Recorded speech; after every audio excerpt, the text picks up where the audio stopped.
Are you ready? Yes. Yes. Me, me, me, me, me. Me, me, me. You.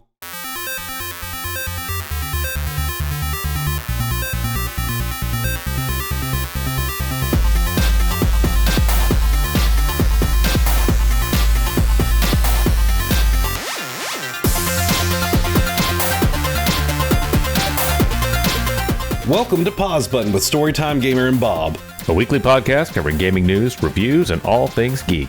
I'm your host, Storytime Gamer, also known as Eric, and I stream a variety of games on my YouTube channel, StorytimeGamer.com, with a focus of story-driven games, role-playing, and horror. I also love anything from 80s and 90s pop culture. And I'm Bob, bringing you games you can chill to. Survival crafting, factory management, and open world RPGs. Anything you can play while listening to a podcast, an audiobook, or watching Netflix. Send us your thoughts, ideas, and reactions to emails at pausebuttongaming.com. If you haven't already, subscribe to the podcast so you always have the latest episode for when you need to step back from life and press pause. All right, let's get to the show. It's going to be maybe a little bit of a shorter show. We binged on Gamescom news last week, and now we've got a little bit of news to talk through, and then we're going to talk about Chorecore games. Yes. We don't have enough chores in our life. Don't get me started. So yeah, I mean, there's very light on the news. One of the nice things that came out earlier on August 30th was new DLC for Back for Blood, Children of the Worm. I haven't downloaded it yet to play it yet. I'm eager to. Have you gotten a chance to try it? I didn't. Is this Left 4 Dead? Is this the sequel to Left 4 Dead? This the spiritual successor, yes. Yeah. I never got into Back for Blood. I don't have 3 friends. I'm sad and lonely. Well, here's the thing, though. I think I got the we need Back 2 Blood. I got the PlayStation version, and it came with all the Ultimate stuff because I was like, I'm going to get all the DLC when it first came out because I was so hopeful for it, and it fell flat. The game fell flat a little.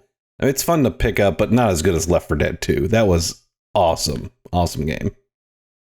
I wish I had 3 friends that wanted to play this type of game because the friends I play with really only like playing Halo, and they only like playing the shooter part. I like playing cooperative multiplayer, like Capture the Flag in Halo's great. Left 4 Dead was great because it was co-op. Yeah. I just don't know enough people that want to play co-op. Yeah, well, you got me. We did good with Aliens Fire Team. Yeah, we did. We did play that. Well, and I have a bone to pick with the Aliens Fire Team people. I bought the season pass expansion and all that, and that came out too. It was like some sort of like pathogen or Prometheus, something or other, but that did not come with the included DLC I paid for a whole year subscription for.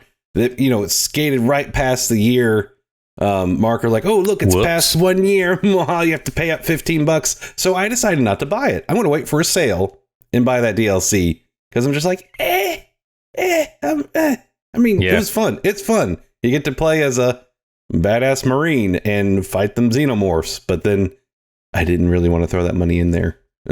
Just the $15 actually. It's part of the principle of it too. Yeah, I get it. Yeah. What else in news? Games with Gold announced.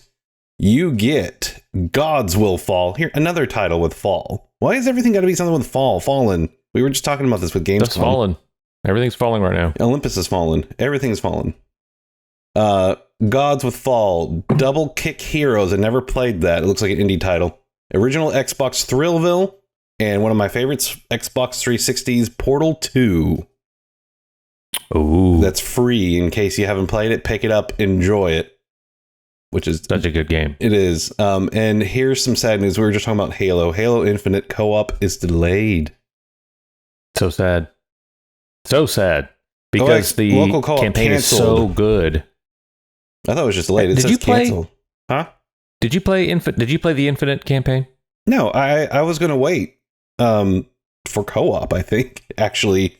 Or time to really carve out and play it, because my love for Halo fell out after Halo 4.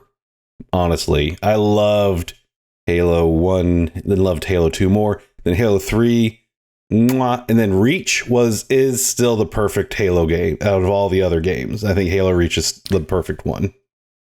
You and I are going to play co-op when it comes out because I know the arc of the original Halo games.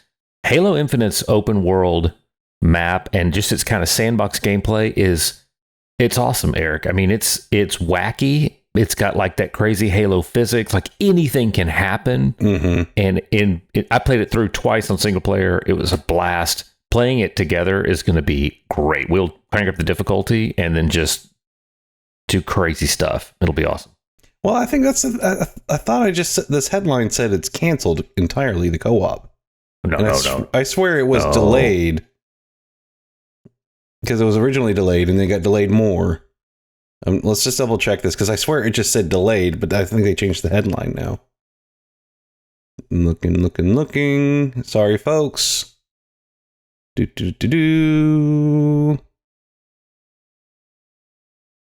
open world campaign will receive support for online co-op. Maybe it's on November 8th, it says. The removal of local co-op, easily the part of Halo Infinite I've been looking forward to, is devastating. Yeah, that sucks. Okay. Local co-op is canceled. Yeah, that doesn't surprise me. But that's so stupid, though. That's split screen for that. But that was the joy of so much of childhood, teen years. I mean, it's hard to think of playing 007 GoldenEye without the four corners. And we had many good times at my friend's house, loading up, bringing our Xboxes over, putting them on a network, and getting on. We had projectors, TVs, and Mm-hmm. I think split screen days are over. It's too graphically intensive these days, and I think not enough people are doing it. I think people are playing online. And, as long as they have co-op. Yes. When does God of War come out? Is this going to conflict with God of War? God of War comes out 11/09, so the 9th of November. So this comes out the day before God of War. Yeah, they're probably... We'll have one day. Yeah, well, I think it'll God of War takes priority. Oh, yeah, people... God of War takes priority. Yeah, we'll be playing this probably December. Yes. Ubisoft officially reveals Assassin's Creed Mirage after the protagonist gets leaked. And it looks like we're back to the Middle East during oh gosh, why am I blanking out on that time period? What is the Crusades? Why did that drop out of my brain? The Crusades, Mirage, the 40 Thieves quest. I think it's kind of cool that we're going back to the where we are back with Altair, because that was good. Assassin's Creed needs to go back to its roots, not only just the gameplay but the story too. I mean, Origins, which actually was a great Assassin's Creed game, took place in Egypt. So now we're going to the Middle East. Mm-hmm. Yeah, back where the first game took place. Yeah, okay. Yeah, that's right. Yeah, and that's, we're back to the hidden knife. And so it's like, this is what it was back. It was back then, and it was against the Templars. And then that story got, all the way through Desmond's story arc. And then after we got through Desmond, it's like, okay, free for all.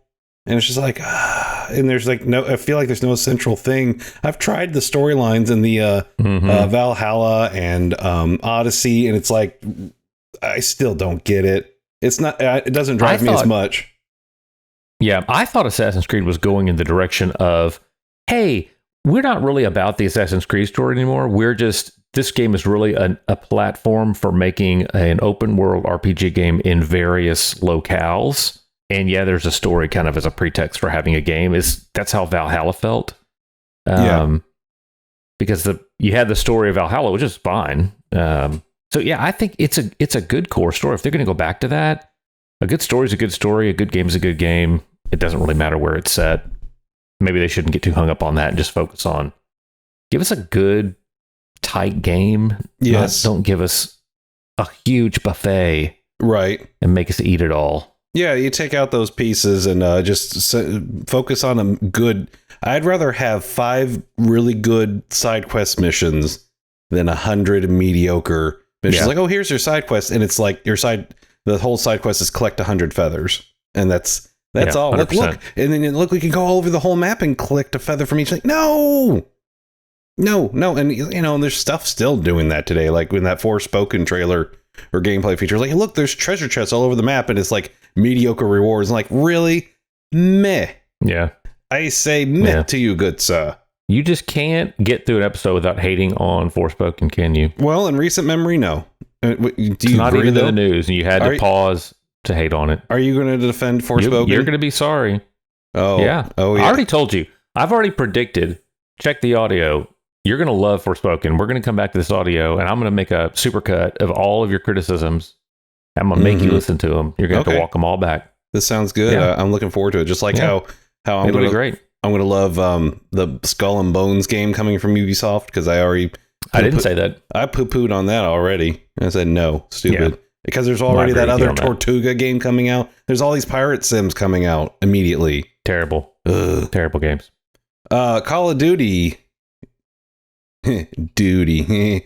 So you said duty. The threat that's been coming since acquisition from Microsoft is that Call of Duty won't be played anymore, won't be partaking on any other console, especially like Sony.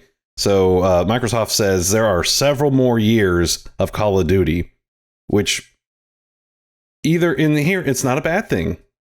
Call of Duty is a cash grab when it comes to those microtransactions. And until they get back to something that's, I would say, that's a good gameplay campaign wise, they might just be fine being, Warzone, which is for every console. Even the freaking mobile phones have Call of Duty Warzone on them. So for them to say, no, Call of Duty won't come to PlayStation anymore, it won't be necessarily a bad thing. If it comes to it, then that means PlayStation will come up with its own shooter. They might go back to, I don't know, not Battlefield, but what was the other one? Medal of Honor might have a good resurgence then. So who knows? So I'm not too worried. I understand how it's a big online deal. I like a good Call of Duty. I'm excited to try this new one. I'll probably record it and show it off. I really liked Cold War. That was a really good one. And then the World War II one. But I really don't see how Microsoft would say no to all that money, though, coming from Sony consoles and players. So I think it's just drama, as it were. And that's it for the news. I haven't played a Call of Duty game. I haven't played a Call of Duty game in a long time. I feel like they're kind of antithetical to my core gaming preferences. Like the last ones I played were fairly linear shooters, and it was kind of like run over here, shoot this thing, run over here, run over here, shoot this other thing. And it's like, that's kind of fun and exciting for a little bit. I don't want to do that for 8 hours. Well, see, what was fun? Give me an open world game and I can take at my own pace. Yeah, they in Far Cry. In Cold War, they changed up the method a little bit. And here's the fun thing: is like apparently like each time they come out with another version, it's the overarching Activision. It's under that umbrella, but then they get like another team to kind of help make it. So the team that did Cold War kind of threw in some spy stuff to it and made it a little bit more. It felt more like a GoldenEye back in the day, if that makes sense. So it brought some new life to it, and there's some choices to make, and some things are different. It is linear. It's not open world, but it was still a fun ride, very visually good. And satisfying gunplay. So, I mean, that's fun campaign-wise. However, the stupidest thing is when, you get the disc and you still have to download 50 gigs because the game's not on the disc. Yep. Which is stupid. Anyway, that's a whole other gripe that I've griped about several times. Grandpa Eric's getting all his favorite hits out today. Yep. Forspoken, no game on disc. Not having discs. Yep. Come back here, Cloud. I rated Moonbreaker as one of the worst points of Gamescom last week. And then I saw this headline on YouTube: Moonbreaker paints like Warhammer, but plays like 3D Hearthstone. And that Hearthstone part, I was like, I say, what? What now? Plays like Hearthstone. So I watched this video and the guy said, yeah, it's they showed some gameplay. I love Hearthstone's gameplay. It's very, I've talked about this before, very tactile. It feels like you're playing with these real pieces. Well, these are actual pieces. I mean, they're not real, but they are meant to be. They're meant to look like physical objects. So I'm not interested in painting, but the painting looks really sophisticated. Not my thing. But I'm interested again. I'm gonna check it out. Yeah, I'm going to be watching for it. yeah, I'm interested to see it. I think of the early access is later this month on PC. Yeah, on Steam. So yep, that's right. That's right. I won't be able to try it, but if you get a chance, I implore you to try it and give us a review. Yeah, I will. I was looking around for stuff to watch on YouTube, and I found this Five Nights at Freddy's Security Breach Jump Scares compilation. Yo. With 14,000 views? Yeah. By someone called Storytime Gamer? Yep. Moi. I know a lot of people like clicking awesome. on it. Thank you. It was great, too. Is this your most popular video? Yeah, it's the most popular. It's one that I promoted for the longest, so people watched it, and it's jump scares. Everyone loves a good jump scare video compilation. Yeah. So yeah, it was cool. It's the most popular. The next one that's been growing up recently is my Transformers Fall of Cybertron, the last one, because it has The Touch, one of my favorite songs by Stan Bush. So people are like, whoa. You know, and I sing it all the time. So well, that's cool. Congratulations on your 14,000 views. Thank you. I watched a preview of Flintlock Siege of Dawn, which apparently was another Gamescom game that we didn't get to. And what got my attention about this game is like they said that Elden Ring and From Software games were so kind of constrained by FromSoft's kind of rules and the way they make games. They said, what if you could have that kind of combat, but with a Sony style, like flair for story and character and sort of cinematics. And I watched some of the gameplay. It looks really good. It is going on my list of most anticipated games to watch. Flintlock Siege of Dawn. Yeah, I watched this earlier as well, and I'm trying to refresh myself because I watched it earlier in the week. Yeah, Elden Ring with Flintlock pistols. Yeah, it seems like it's definitely Soulsborne-ish. There's a double jump in it. Yeah, well, magic double jump. Yeah, I think she's got rocket boots or something though. I mean, it looks. I want to see more. I'm curious, but it's at the same time. Fair enough. We'll see what happens. Fair enough. Oh yeah, there was one more article. Arcane won an Emmy last night or yesterday, Best Animated Program. And this came from Collider, and it was surprising. I didn't even know it was nominated. And it was the first one for its kind on Netflix. So, or for any streaming service, actually. So, I mean, that's amazing, and it is beautiful. And I am sad, but also happy I waited so long to watch it, because now I don't have to feel like I have to wait forever for the sequel season to come out. Yeah. It is so good. But it is so good, so well animated. Highly recommended for everybody who hasn't had a chance to watch it. Hey, I need to go back real quick. In Flintlock, I just read this. Oh, sorry. After doing a normal jump, she can execute a double jump via a quick blast of ignited gunpowder, boosting her higher or altering the direction of her jump. Who puts gunpowder in their heels?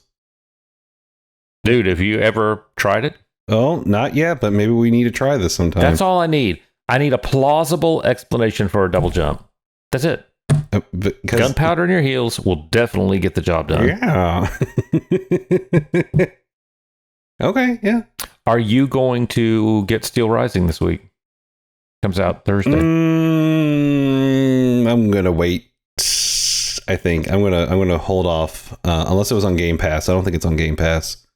I'm curious, but also I'm curious too. But also, I want to keep my distance from it. Just I don't even know what the price is. I think it's like $50, which makes sense. It's an indie title. It looks neat. I'm wondering if it's like 6 hours long though. That's what it kind of looks like, which is not a bad thing. If it's good 6 hours, I'll take it. But if it's like the same 6 hours, then meh. Totally. Yep. So that's it for the news. Totally. I'm supposed to be getting my Steam Deck invite any day now. I was in the Q3 bracket, and they were supposedly speeding up, and Q3 is almost over. So I've been playing a lot on PC rather than console lately, and the idea of being able to play on my PC and then take that same save game and play it somewhere else is really exciting. So yeah, I'm looking forward to it. Oh, good. Well, that's exciting. Please let us know when you do get it. I will. You want to talk about what we've been playing here? Yeah. You want to go first? Sure. I don't know why, but maybe it's because you told me you were playing Mad Max, and I thought, oh, I will go play Middle Earth: Shadow of Mordor, which has the same kind of combat engine as Mad Max, but this game has so much more combat. And I tell you what, man, this game is 8 years old, maybe? Yeah. No game has gotten brutal melee combat down like this game. It's not super hard, but it's that kind of WB style. You can fight a horde of dudes, and you are blocking, attacking, executing combos, and it's just these orcs. This guy tears these orcs up. I think I sent you a video of some of the takedowns, and they're just brutal. I mean, he gets he's a ranger, and he gets his sword broken right past the hilt. So he's got a sword that's got maybe 8 inches of broken. He uses that as his knife. So he carries a regular sword, and then he's got a broken sword. And when he's in stealth mode, he pulls that broken sword out. And oh my gosh, you can just, every time you hear the sword, you can hear the blood and the just meat being, it's so good. It's so good. It never gets old. I can sit there and just like fight a horde of orcs. Awesome. And just tear them up and just have the best time. Yeah, it sounds very delightful. I need to try it. It's on my back catalog. Just I don't know. I just have to be in a Lord of the Rings mood, which might be coming. I will tell you. Yeah. Well, I was just gonna say I'm playing it on PC because I've got a really good gaming PC, and I wanted to crank up all the details. But for comparison, I went back and downloaded it on my PlayStation 5. Yeah. And it's locked at 30 frames. Yeah. Just disappointing. It didn't look good. It didn't feel good on the PS5. Okay. Now you claim to like 30 frames, so you might like it on the PS5. I don't know, but I don't think they're going to make a PS5 enhanced version. Probably not. But it plays nice on the PC. All right. Real nice. Yeah. Yeah, I do like my 30 frames. 60 if when it's warranted, but 30 is good. Cool. I am so excited to hear you talk about Mad Max because I know you're going to love it and not say anything negative about it. I've played about 5 hours of it. Yes. Two gripes. I'm enjoying it. Obviously, I played 5 hours of it. I didn't stop after 1 hour. I really like the world. Feels like the Mad Max movie that came out, Fury Road, which is great. They get that down good. The action is great. It does feel like Batman. It's like WB saw Arkham Asylum and was like, we need all of our combat to be like this in every game ever, which is not a bad thing. And then the car is solid. The driving stuff's solid, and I wish I was able to upgrade stuff faster, but this is a big world I'm finding. But my two complaints, I'm trying to mentally figure out. I know exactly why I'm continuing playing. It's because I want to keep upgrading and getting better stuff. That is what it is, and that's usually.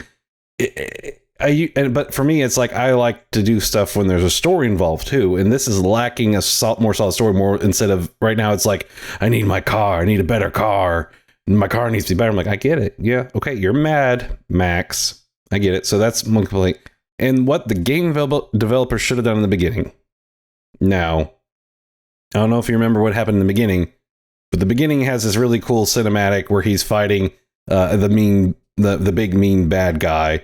And we see Scrotus, which Lord Scrotus. You see Mad Max in his car, and he's got all this stuff, and he's kicking some ass. But what should have happened is that should have been playable, in my opinion. You should have felt like the Road Warrior at his peak before he gets all the stuff taken away, because that's always great. Like in the Batman games, or even in Metroid, it might look as a trite mechanic, but I think that would have been a great intro. Instead of let me play these sections instead of making me watch it, because that way I could feel more. I think I'd feel more attached to going after Scrotus and his whole gang if I got to play it instead of just watch it. Does that make sense? Yeah. So totally. So I feel like that should have happened, but there could have been a time crunch. I imagine people are like, well, we'll just make an intro video. No, that should have been day one. Get that done and fixed. But otherwise, no, I'm enjoying it. I'm going to keep playing it until I guess I get maxed out or I don't know, something else comes along, which is probably what's going to happen. So this is a good interim game, and I'm glad you suggested it to me, and I'm really enjoying it. Thanks. Yeah, when you find out that you can get a V8 in your car, and that's like the V8 is like it's like a god. They worship it, you know. Yeah. I was like, I have to get that V8. I will tell you this: you probably are you even at the first base? I am. You get the first base. I have gotten to. Let's see. There's the first ally. Then I've met my second ally named like Gut Shank or something. Gutsy, whatsy. He's in a he's like in a he's in a boat. So I haven't made it to okay. So yeah, I'm there. We're trying that's the second world.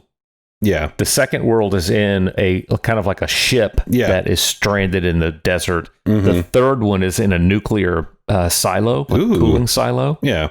And the fourth one is in like a giant junkyard. Yeah. Once you get into, you're starting to hit some story beats at that point. I feel like the story really picks up after you get past the big, to get to the second half of the world, you have to get this special piece of equipment and you have to fight this kind of story mission, and then you get to the third one. I feel like that's where the story picks up. You meet some characters there. Yeah, that's what you have to go through an underground airport, which is so freaking cool. Okay. Yeah, it's really neat. It's don't lose hope. And I guess that's part of my issues. Like, why should I have to wait so long to get meet other characters like that? Because right now it's just me and Chumbucket, and Chumbucket is this crazy acolyte of mine. It just worships me. Yeah. He's I love him. Quite the nutta. The black thumb. Yeah, the black thumb, black fingers, because they're like, I guess that's because of the oil and grease on their hands or the mechanics. Yeah. That's right. Another game I picked up because it finally came out was the Teenage Mutant Ninja Turtles Cowabunga Collection. Yeah. So this was all the games that came out for the Nintendo, Super Nintendo, and Sega, pretty much. And then the arcade titles all in one place.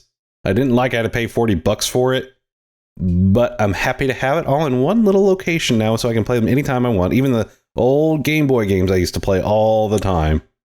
And it's really fun. I'm going to do some recordings and share that with everybody this coming week, I believe. Hey, are you going to record Mad Max? Your Mad Max game? No, I'm taking that as a enjoying myself game. That's something that's important. Is I have to have games that I play off screen and enjoy. Got it. And then there's games that I want to do on screen and share with everybody else.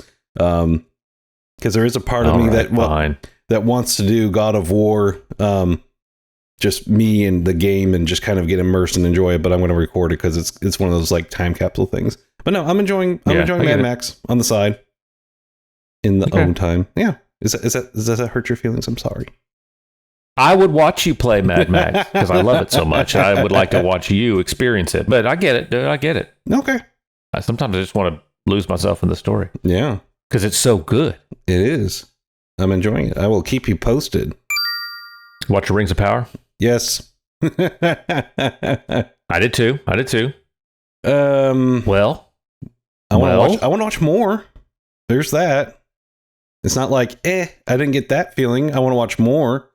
There's a few things that they're building it well. I like how there's multiple storylines being kind of pushed through. And we're going to try to be as non-spoiler as possible. Because the first 2 episodes just came out not for free, but if you're an Amazon Prime member, you can watch the first 2 episodes.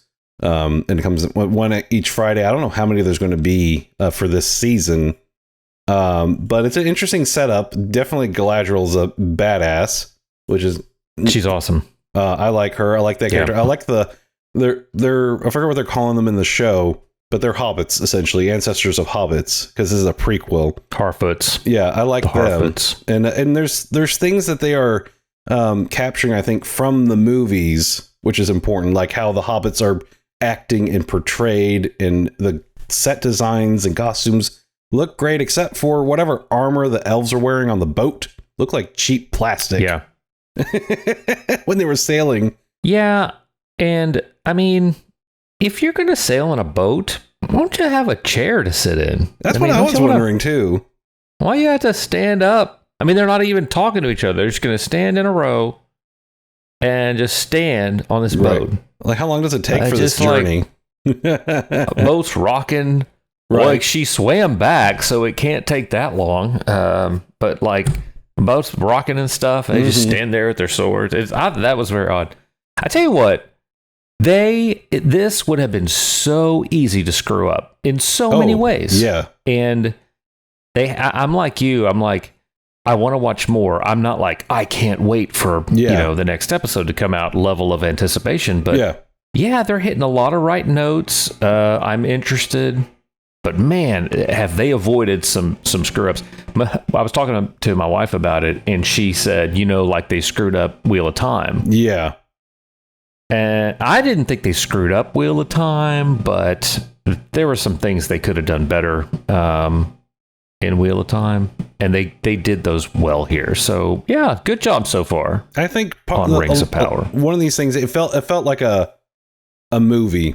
Most of the time, and I didn't feel like it was a TV show. It felt of the caliber of Game of Thrones and Stranger Things, which is what it needs to be. Wheel of Time, I haven't watched it because every trailer and clip I watched, it felt like a TV series. It totally does, and it's like I'm not here for that anymore. There's only. It's very. Go ahead. Oh, I was just saying, Wheel of Time it feels like a CW. Everyone's like a little too attractive, a little too clean. Like they just walked right out of makeup and got in front of the camera. It's fine. I enjoyed Wheel of Time. It was my workout show during the winter. Yeah, and you need something like that. I will say one of my favorite things that was grabbed into the second episode was kind of the I guess it was kind of more of a fear thriller element whenever spoilers, everybody close your ears, go la la la la la, was whenever the digging orc came up out of the house. And I liked how that was kind of set up like a horror movie, and I really enjoyed that because that was part of stuff that we had in like Fellowship of the Ring. There's a horror element to these monsters, and we want to make them feel like monsters, and I really liked that part of it and how it's described. And there's things I want to keep watching and keep wanting to know about. And with characters and stories and arcs, and it's interesting to see. I understand there's fans out there that are really pissed, especially since the female dwarfs don't have beards. And, it would have been nice if they just gave them beards. Honestly, I don't know why they went away from that. No, don't do that. Probably because no female actress is going to say yes to a beard. Is that maybe a reason? I don't know. I didn't even think about that. I mean, because there's, or people are worried that it might be making fun of something. When it's a mythical creature or race or anything, you need to stay true to it, especially if the book says it. That kind of decision. Didn't Gimli say to Eowyn in the second movie that there's a story that there are no dwarf women? Yeah, because they're indistinguishable from men. Yeah, because they all have beards, and there was like a picture of. I thought in the extended version where we saw the beard, a painted dwarf woman with a beard, and it's not like a crazy beard and mustache like all the men have, and that would have been easy just to do. Just have just some hairs and make it still lovely in whatever aspect that they were worried about. But I don't mind them taking some creative license with the material. And true, that scene where Elrond comes to visit, what's his name, dwarf, and his wife is there, and she talks about singing to the rocks. That's cool. It's kind of updated a little bit, modernized a little bit. I don't mind that. Yeah, it doesn't. That was cool. I like that idea. Yeah, I did get a chuckle though when they introduced Celebrimbor, and they're like, "He's the greatest elven smith, Celebrimbor." Oh, and here he is. And Celebrimbor walks up, and he's like, "I'm working on a new project." Yeah, and I'm like, "Is it going to be? Are you going to make some rings and give them out to people? It's going to be great." And he's like, "These rings are going to be so great. Everyone's going to love them, and nothing's going to go wrong, right, at all." And Elrond's like, "This sounds great. These ring things. Let's do it. Let's make them." Right. And they were what could go wrong? Even they were talking about the hammer that made the special gems. What are they called? The Silmarillion. Yeah. It's like, oh, how could one object, do so much? I'm like, well, you haven't seen nothing yet, apparently. Celebrimbor's like, listen, these rings, they're really great. Like, you put them on, make you invisible, but just like, don't lose it, because if bad guy got him, he could destroy the entire world. Like, what? Yeah. You built that into the ring? Well, yeah, but look how great they look. It was funny. I wanted to make a meme actually out of the second episode where it's like it's 4 blocks and it's like a non-spoiler summary of the episode. And one of them would be part of it would be a shot from the first season of Stranger Things when Eleven's trying to start, talk to the kids. There's one. Yeah. A clip from, or a picture from the original Dark Crystal movie where it says "Trial by Stone." Trial by Stone. Trial by Stone. Because they're like, Trial by Stone. And then like one would be, I love that movie. Any horror movie, while hiding in a closet, and then the last bit would be like Heart of the Sea. And there you go. That's a non-spoiler version of the second episode. But no, I'm excited to see more. It's not as gung-ho as I was when I saw Stranger Things this year. I will say that. And there's other seasons I'm like, oh my gosh, I can't wait for the next episode. This is like, okay, yeah, this is good. It could be worse. I'm enjoying it. Thanks. Yeah. I will say watching it does not feel like a chore. It doesn't feel like a chore. Speaking of segue, we want to talk about Chorecore games. What's good? What's bad? What have we played? So you kind of came up with this topic. So what were you thinking when you wanted to discuss this? I was thinking about how I like doing repetitive, mundane things in games sometimes. Yeah. It's part of like, it's relaxing. And then I heard this term Chorecore later, and I was like, okay, that's a great way to put it. And I was curious what it means to different people. Like, I think a lot of people think of Animal Crossing as Chorecore or Stardew Valley as Chorecore, because it's like you wake up every day, you have to go weed and water the garden and do things like that. And I have had many hours in different games of just like doing something mundane and repetitive so that I can, level my character up or get resources. And I thought it'd be an interesting topic to talk about. I was interested when you picked this topic because I didn't think this was your thing at all.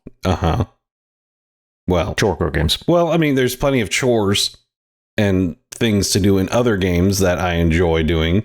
And I've played a couple of them. Not as much, but there's lots of simulators which are very much chore games in themselves. And so it's a very interesting topic, I think, to discuss of why it's like, why play it? What is it? What is the satisfaction, and what examples can we give? We were talking about, you have listed gathering and farming, like from Stardew Valley. Like, one thing I liked in Red Dead Redemption 2, which at first it seems like when you're trying to expand on systems in the game to make it more realistic, I really liked how eating and drinking things would help your character stats and build. Like, and you want to change your character's look too, which I like that. I like seeing things that I do affect the world I'm in and my character. I liked cleaning my horse often in Red Dead Redemption 2 because that helped with its stamina and its riding ability. I liked taking baths because I liked seeing my character clean most of the time, or even get the pomade out because he looked cooler, stuff like that. So like, here's all these little, what's the word? Just, taking care of my character and all these little mundane things, but they actually help affect the character in the story. So I like that stuff. See, that's so interesting because I didn't like those things at all. What? I loathed. I never bathed. I only cleaned the horse because it affected its performance. I didn't enjoy that. But if you put a system in front of me and go, hey, look, your wallet can only hold this many things, but if you go hunt 4 rabbits, you can expand its capacity by 2 slots. I will definitely go hunt those rabbits. And it's got a whole progression of like all these animals you can hunt, and the animals get more and more dangerous later. Yeah. Like, you can build a bear skin. If you hunt a bear and get its skin, you can make is it a sleeping bag or something? Something you can make with that bear skin that like makes you better in the game, right? Yeah. I did that, man. I spent more time hunting animals just to level up stuff that it has nothing to do with the game. Mm-hmm. I spent more time doing that, hunting snakes so I could make the boots, Yeah. than probably doing anything else. Like I studied it. I watched videos about how to hunt these animals. I had a great time doing that. I had more so than the story. Oh, well, I enjoyed the story.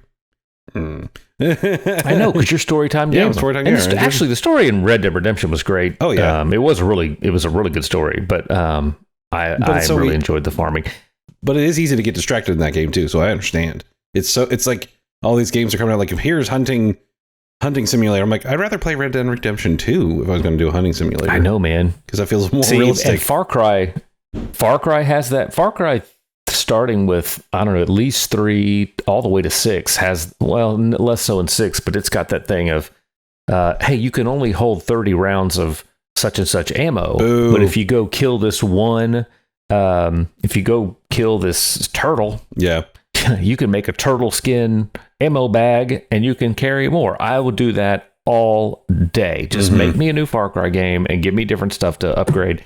And they really watered that down in the later Far Cry games, which was really sad to me, because that's the part that I like. Yeah. What is that? I don't know what that means that I like that part, but I do. So I guess that could equate to you, as you've said before, you like things that make you overpowered. You get the best. It's the next step. Yep. And that's part of it. It's like that dopamine factor. Like, look, I got this new upgrade and this is going to make things a lot easier. That's what's working for me in Mad Max right now, is like, I want better upgrades on my car. I want to make myself stronger in combat and make myself look cooler. Like I finally got my jacket. Like, yes, I look like Mad Max now. And I've got things on my arms and bracers, and I want to make my harpoon stronger. I love that stuff. And that's a great system. Because if it's just like, meh, it's an upgrade, or it's just a cosmetic. I hate just cosmetic upgrades. It's bleh. But if there's some little thing that comes with it that's even better. So when I was going with that, you like the OP. I like stuff that makes me stronger, but also helps with the story too, I guess.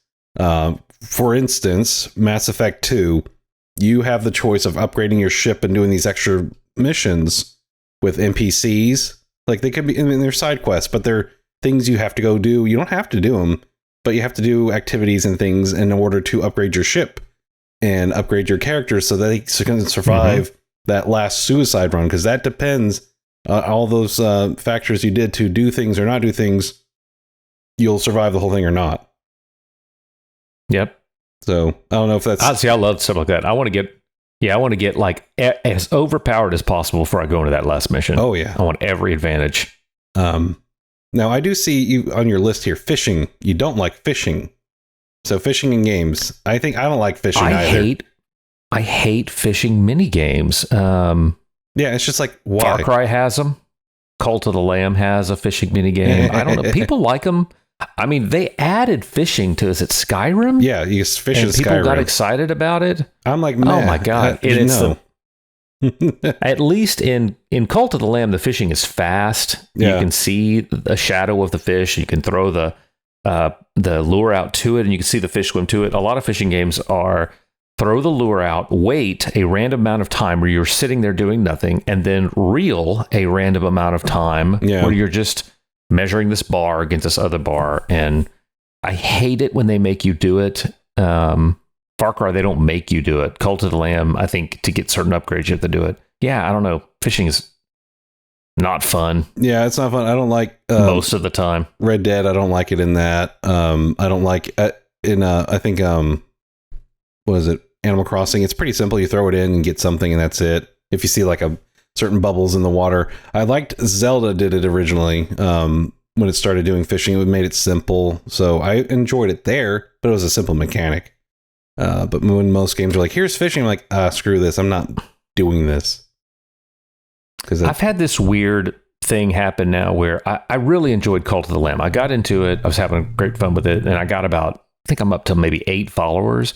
Nice. And I love the city building. I love the combat. That's all great. But now there's this mechanic where you have to go each day, because there's day and night cycles. Each day, you have to walk up to each follower and then give them a blessing. And when you give them a blessing, it raises this little bar. And when the bar goes all the way up, and that happens enough, you get this one little thing. I hate doing it. I think I'm like going, maybe I'll play Cult of the Lamb for a little bit. And I think about having to go to each of my followers and do that. And I'm like, oh, I don't want to do that. It becomes a chore.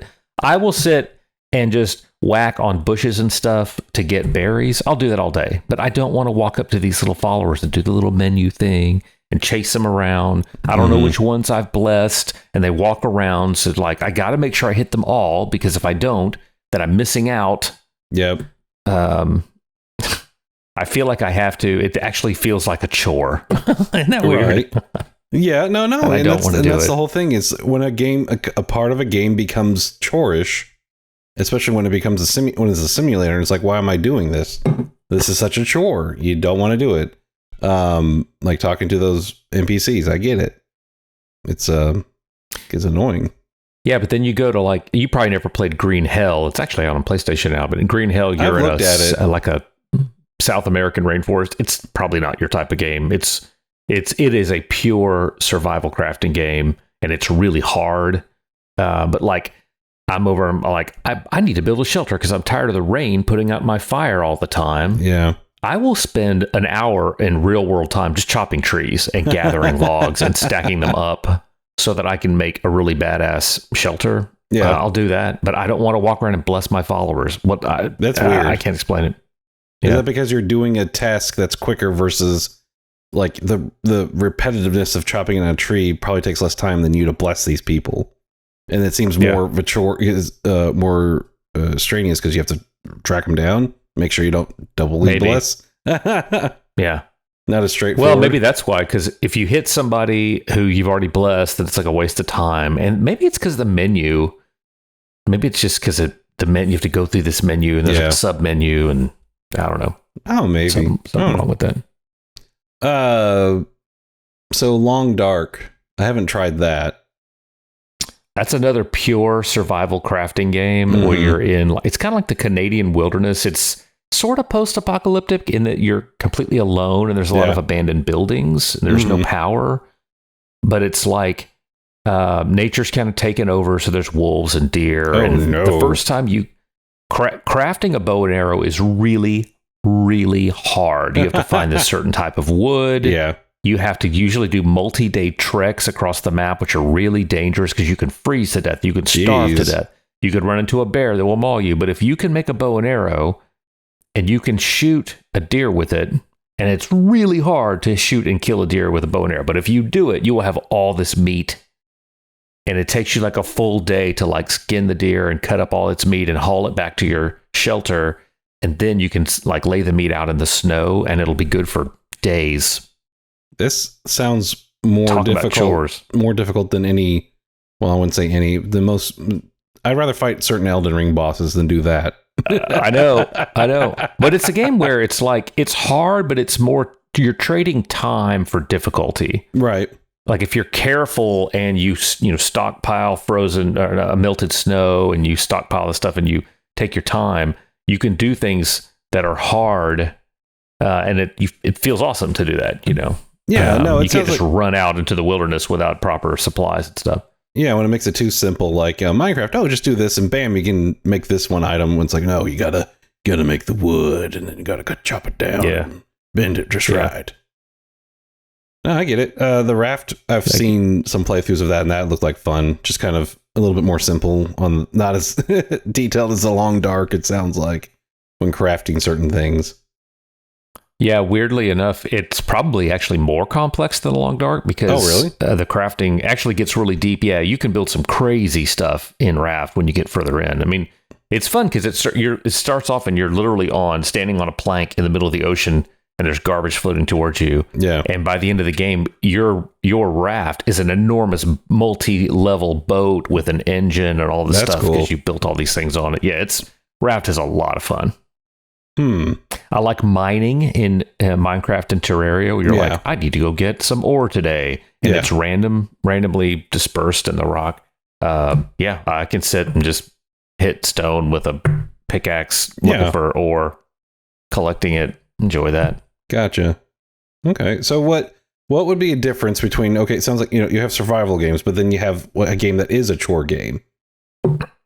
like I tried Power Wash like Simulator. Power Wash Simulator. Yeah, I played that. I enjoyed it, because you're taking something dirty and you're cleaning it, and there is kind of a zen to it. But at the same time, when I was playing, I was like, man, I really need to power wash my house now. And I feel like it's kind of like a confidence booster on, I can actually do it this time and make it better than I did last time.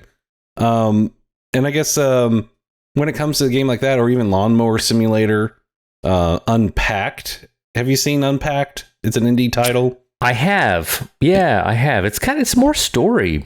Yeah, there's a story. Well, there's a story to it, but it's you got boxes. You're moving into some room or place, and you're unpacking them, and you get points based on how you organize.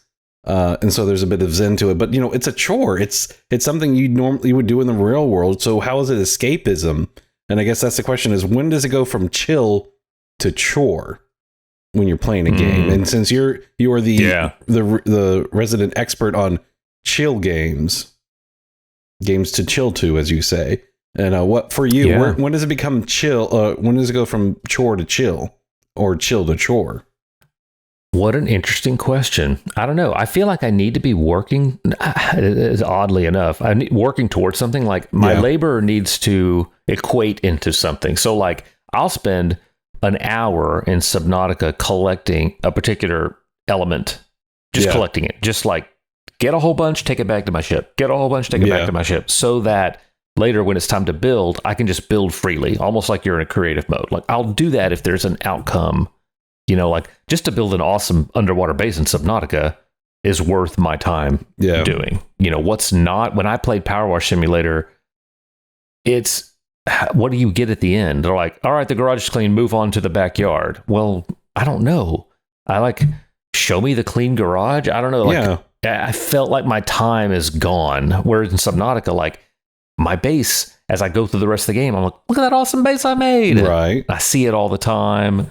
I decorated it, I need my labor to mean something. As weird as that sounds, since we're talking about video games.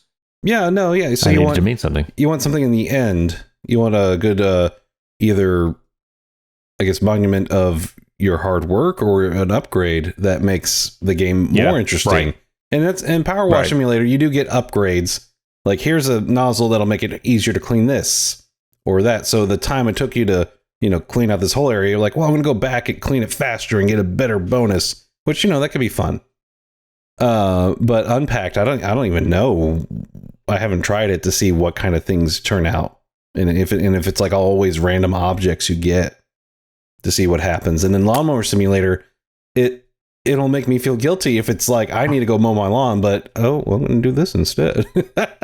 Just seems a little, I don't know. I'm trying to think of who wants to do that, honestly, unless it's just like, I don't have a lawn anymore, so I'm going to play Lawnmower Simulator. And there's like an expansion where it has like dinosaurs in it. So it's like you're mowing the lawn at Jurassic Park or almost. It looks interesting. Yeah, so I mean, I saw you put moving out on here. Have you played Moving Out? No, you were talking about it, but that seemed like another game that was like, it's a chore. It's something you're having to move. So it's getting that, I guess, the dopamine of doing a task you normally don't like doing, and so you're still completing it to an extent, if that makes sense. Oh, Moving Out. You need to play Moving Out sometime. Moving Out is hilarious. It has nothing to do with actually moving like furniture. I mean, that is the core game loop, but it's like just hilarious, throwing couches through windows, breaking stuff. It's a timed game. I mean, you have to hurry and move the things out of the house as fast as you can. You're just like throwing stuff out windows into the truck. Yeah. It's hilarious. You should watch some gameplay of it. When your kids can handle that level of like with a controller, they would enjoy it. We are still doing just fine somehow with Ninja Turtles. We're just fine there. We're getting into the Lego game. So maybe eventually. Yeah. We are building our way up. Moving out. What's hard with Moving Out is you have to, so you move your character on screen and then you have to push a button to like pick something up and hold it and then walk it out. So you have to hold this button while you're walking, which can be hard for a child. But what's really hard is when you have to cooperate to move a large object like a couch. Yeah. And one person has to go on one side, hold the hold button, and then you have to angle it out of the building. It can get It can get tense between people. Pivot. Yeah. Yes. No, you're pushing too hard. No, you are. No. Who's pushing? Are you pushing? I can't move, That game's fun. That game's a lot of fun. Makes me want to play it. Check it out. I'll put it on my list. I'm going to write down moving out. There. All right. It is there. So yeah, chore games, they're fun. We like them. When we like our chores and our games. And it seems like there is satisfaction to get from them. That's good to know. I think so. All right. Anything else you want to add? Sometimes, go ahead. If you just want to listen to a podcast or something while you're going and chopping trees, collecting them, it's a nice way to spend a Saturday afternoon. Yeah, I could see that. And Power Wash, it's the same thing. You put on some music because it doesn't have any music playing. It's just the sound of the power hose. Yeah, that's right. And you and your thoughts. Just like if you were actually power washing your own house. Well, thanks for listening to Pause Button. Like, subscribe, follow on YouTube, and like and review on the Apple Podcast Store. And send us your thoughts, ideas, and reactions to emails at pausebuttongaming.com. Have a great week, and don't forget, when life gets hectic, sometimes you need to hit the pause button.